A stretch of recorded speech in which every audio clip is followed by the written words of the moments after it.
乌俄打了53个月，火力军很好奇俄罗斯到底损失了多少钱。在2022年2月，普京想的还是闪电战，一路速推到基辅，培养一个偏向俄罗斯的乌克兰政府。结果大家都看到了，就像当年苏联入侵阿富汗那样，俄罗斯也掉进坑里出不来了。打了那么久，无论是武器损失还是士兵薪资、抚恤金，都是天文数字。本期视频我们就来聊聊，因为乌俄战争，俄罗斯到底亏了多少。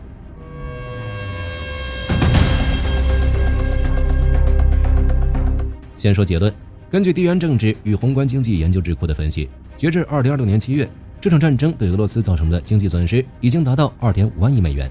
这是什么概念？各位要知道，俄罗斯全年的国内生产总值平均下来也就2.2万亿美元左右。也就是说，在这4年多的时间里，这场战争烧掉了一个完整的俄罗斯。我们可以把这笔账单分为5个方面：直接军事开支、战损重置费、制裁带来的增长机会成本、国家体系的隐形赤字，以及新并入领土的地缘财政黑洞。咱们先来看看最直接的支出。过去这4年，俄罗斯的军费爆发式增长，国家暴力机器对民用公共部门资源进行强势掠夺，然后丢到军工部门。根据乌克兰国家安全与防务部门，再加上几家没有顶尖研究机构的数据，截至2025年底，俄罗斯老百姓为这场战争直接买单的财政账单已经高达 42.343 万亿卢布。按照当时的汇率折算，大概在5420亿至5500亿美元之间。这笔钱相当于俄罗斯高等教育系统整整24年的年度预算总和，或者说等于联邦医疗卫生预算的22倍。把本该用来建学校、盖医院的钱全都变成了军费。到了2026年中期，这笔累计的直接军事开支总额已经飙到了约6050亿美元。如果把这笔钱细化到每一天，根据公开的财政决算和军事预算分析，俄罗斯每个月消耗约 1.32 万亿卢布，相当于每天烧掉440亿卢布，换算下来每小时大约烧掉 18.3 亿卢布。就在你看这个视频的几分钟里，好几亿卢布就已经没了。克里姆林宫为了维持这场战争，直接把联邦财政收入的 44% 以及联邦总支出的 39% 全部砸向了前线。说实话，这种花钱法火力军看了都心疼。在所有的直接军事开支里，最高比例的花销其实是作战人员的工资、签字费和伤亡抚恤金。原因我们之前也聊过，克宫为了避免第2次强制动员，搞出了一套极具经济诱惑力的合同兵招募模式。简单来说，就是砸钱买命。这种由地方财政和联邦预算共同凑份子的征兵模式，导致了人员维持成本暴涨。首先是签字奖金，在2024年底到2025年初，为了完成 KPI， 部分有钱的地方政府直接把一次性签字费拉高到了创纪录的400万卢布，折合大概4万美元，签个字就能拿4万美金。虽然到了2025年下半年和2026年，有些地方实在没钱了，稍微降了点，但全国平均水平依然高得离谱。仅仅是2025年上半年，俄罗斯光是发这个签字奖金就花掉了大约40亿美元。还有就是高昂的月薪和债务免除，新兵的月基本工资通常不低于24万卢布，只要你能活过第一年的合同总收入就能达到450万卢布，也就是5万美元左右。最离谱的是2026年5月出的新法令，只要你签1年期以上的合同去当兵，你和配偶名下的未偿还债务，国家直接给你免了，最高能免1000万卢布，约14万美元。最后是抚恤金与伤残补偿。达到2026年中期，俄罗斯军队的战场伤亡人数估计已经达到了140万人，其中阵亡人数可能高达45万人。按照俄罗斯的法规，阵亡士兵家庭能拿到的单笔抚恤和保险金累计至少有1400万卢布，也就是 15.5 万美元。如果只是受伤，也能拿到300万卢布的补助。俄罗斯每年人员维持总成本大约700亿美元，光是给伤亡人员发的一次性补偿就占到了 38%。除了人，机器吃喝拉撒一样费钱。4年来，纯粹的战术运营开支，比如燃料、弹药、前线物流这些消耗品，累计已经花掉了大约1490亿美元。而且俄罗斯从2022年开始就不敢公布预算细节了，有将近 60% 的实际军费被塞进了机密科目，实际花的钱比账面上多得多。前线打得惨，装备掉得更惨。经过4年多的高烈度消耗，俄罗斯的重型武器库存正在以肉眼可见的速度被清零。根据乌克兰总参谋部独立开源情报网络 ORYX 以及乌克兰福布斯的交叉核算，截至2026年7月7日，俄罗斯在战场上损失的各类军事装备总价值已经突破了1629.4亿美元。这里火力军插播一个冷知识，那个专门靠照片和视频来统计战损的 ORYX 平台，之前甚至因为俄罗斯损失的装备太多，条目太长，直接把谷歌 Blogger 平台上的发帖容量上限给撑爆了，最后只能靠删减图片链接才能继续更新，属实离谱。这1600多亿美元里，神管火炮和牵引大炮损失超过20580门，估值36.41亿美元；战术级自杀式无人机损失超19000架，估值35.14亿美元；主战坦克损失超过9360辆，估值18.75亿美元；汽车和后勤卡车损失超29400辆，估值17.45亿美元；装甲战斗车辆损失超19050辆，估值14.86亿美元；巡航导弹消耗及被拦截超过2750枚，估值14.66亿美元；防空系统损失超980套，估值10.35亿美元。重点说说那些高价值的技术资产。陆军这边，装甲库存被极限透支，为了填补12000辆各型坦克和装甲车的战损缺口，俄罗斯国防工业只能去把冷战时期的祖坟，把那些生锈的素质老旧储备拿出来翻新，这就导致常规重武器出现了严重的待机退化。空天军更惨，永久损失了超过360到400架各式先进战机和武装直升机，造价4000万到5000万美元的苏34和苏35像下饺子一样掉，更别提被干掉的 A50U 预警机了。这玩意儿一架就值3.3亿到3.5亿美元，全俄罗斯都没几架。直升机方面，大名鼎鼎的卡52单价大概1600万美元，被乌克兰各种便携防空导弹和无人机当成了活靶子，被干掉了一半。海军这边更是拉了个大的，被乌克兰这种连正规海军都没有的国家用无人艇和巡航导弹齐练输出，黑海舰队被迫从塞瓦斯托波尔向东跑路，彻底丧失了黑海西部的控制权。29艘主力军舰和辅助舰船被干沉，里面还包括造价7.5亿美元的黑海舰队旗舰莫斯科号巡洋舰。更要命的是重置成本。英国皇家联合军种国防研究所指出，如果战后俄罗斯想把这些战损全都替换成现代化的 T90M 坦克或者 T14阿玛塔和4代反战机，未来10年内还需要额外砸进去1500亿到2000亿美元，而且现在美欧买不到微电子器件，只能通过土耳其、中亚搞灰色代购，这中间的差价和制裁溢价高达50%到150%，买什么都比别人贵1倍，这成本谁顶得住？最后就是国际军贸市场的全面崩盘，自己前线都不够用，拿什么出口？加上俄制武器在实战中表现确实拉胯，买家全跑了。斯德哥尔摩国际和平研究所的数据显示，俄罗斯在全球军火市场的份额直接从之前的21%暴跌到了6.8%。有了这棵摇钱树，俄罗斯以后想赚外汇可就更难了。如果说前线的损失是放血，那美欧的系统性经济制裁就是温水煮青蛙，掐断了俄罗斯的长期增长潜力。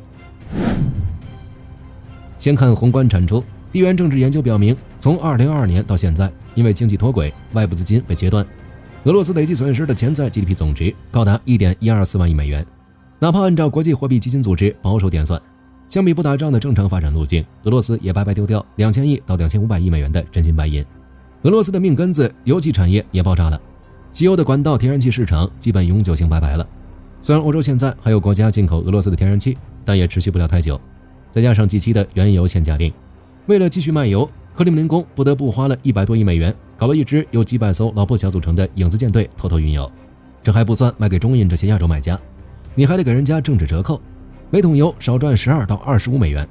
基辅经济学院算过一笔账，这4年下来，俄罗斯能源部门累计损失了1800亿美元的潜在外汇出口。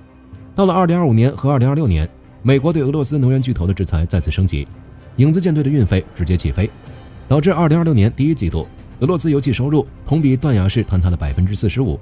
还有被美欧永久冻结的3000亿美元央行外汇储备，钱虽然还在账上，但就是用不了，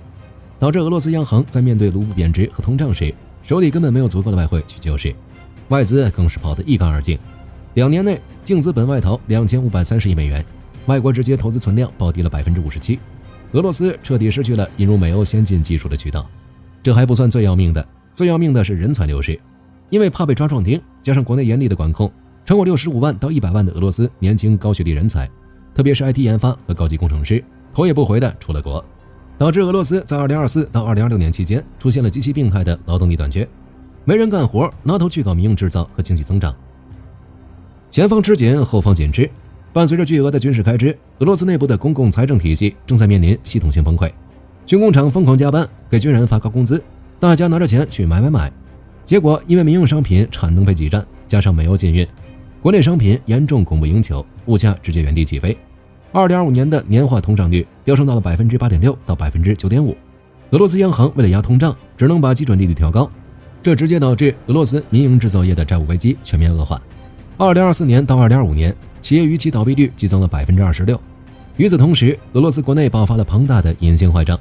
4年底，军工国企向银行借了34万亿卢布，约4000亿美元，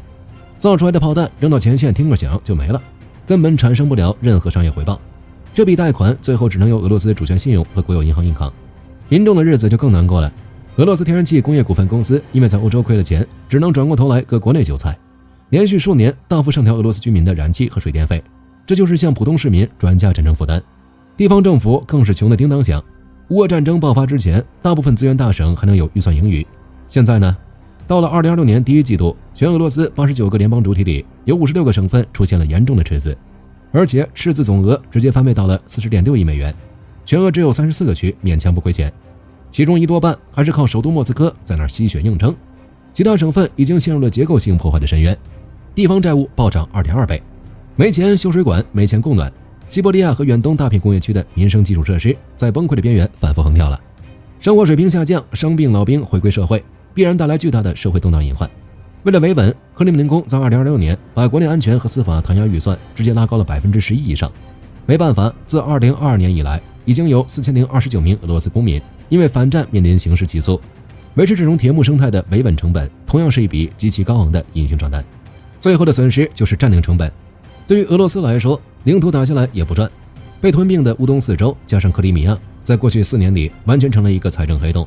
为了维持这些被打成废墟的新领土的行政和治安，克里姆林宫必须每年向这4个州硬砸进去1万亿卢布，约110亿美元的纯转移支付。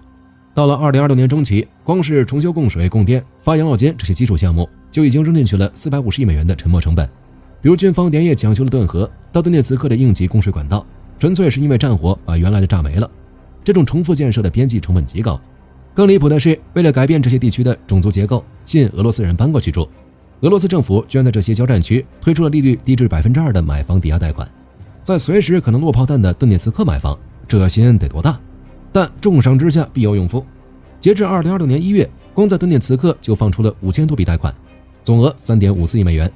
这种用本就枯竭的联邦信用去贴息的杠杆，暴雷违约的概率简直是100%。此外，乌克兰的无人机和导弹也在不断向俄罗斯本土反噬。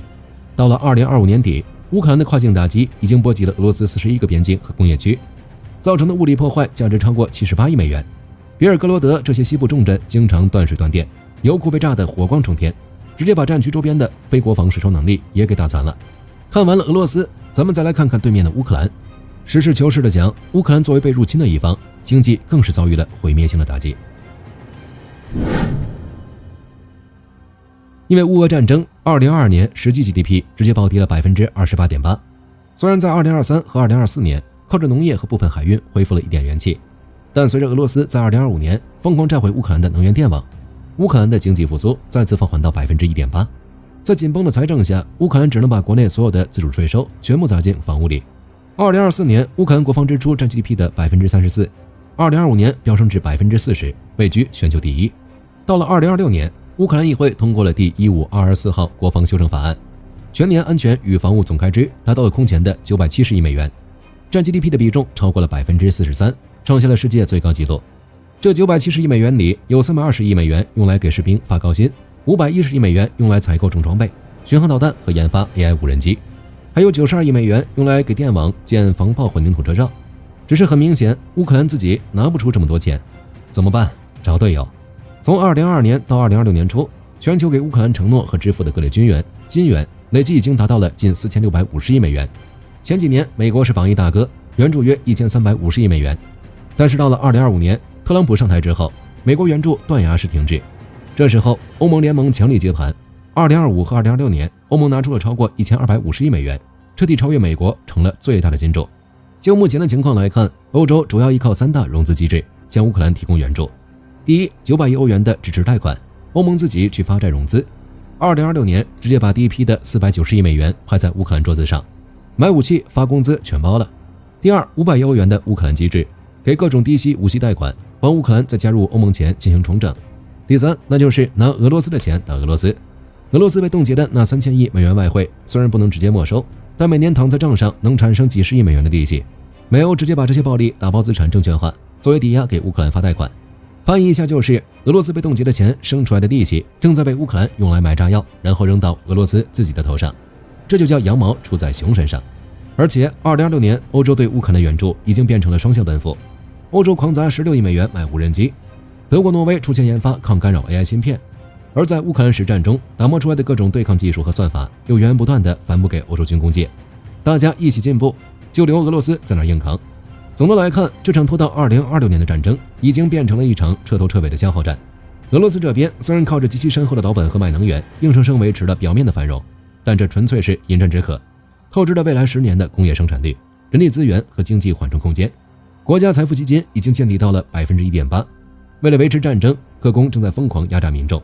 乌克兰这边虽然宏观经济已经丧失了正常的造血功能，政府债务更是狂飙到了 GDP 的110%以上，但他们有盟友，硬是用外部输血维持着高强度的对抗。接下来就看谁能撑得更久。但无论怎么说，这场消耗战的最终账单注定需要两国几代人用漫长而痛苦的岁月去慢慢偿还。本期视频到这儿就结束了，大家觉得俄罗斯入侵乌克兰亏2.5万亿美元算不算多？可以在视频下方留言，大家一起讨论。最后不要忘记点赞关注，我是火力军，下期见。好的，各位观众朋友们，我们频道一直在聊真实的军事资讯和武器装备，后台也经常有朋友问有没有值得推荐的入门级模型。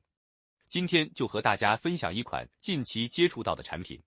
首先，它的外形还原度做得相当不错，比例准确，武器上的一些关键细节和标识也都有体现，材质也说得过去，拿在手上有不错的分量感。其次，它具备一定的可动性，对于理解基础操作原理有一定帮助，让它不仅是个静态摆件。综合它的做工和可玩性来看，价格确实比较亲民。对于想入门模型收藏，或者单纯想在桌上贴一个摆件的朋友来说，是一个性价比很高的选择。商品链接已经给你们上了，感兴趣的朋友可以自行了解。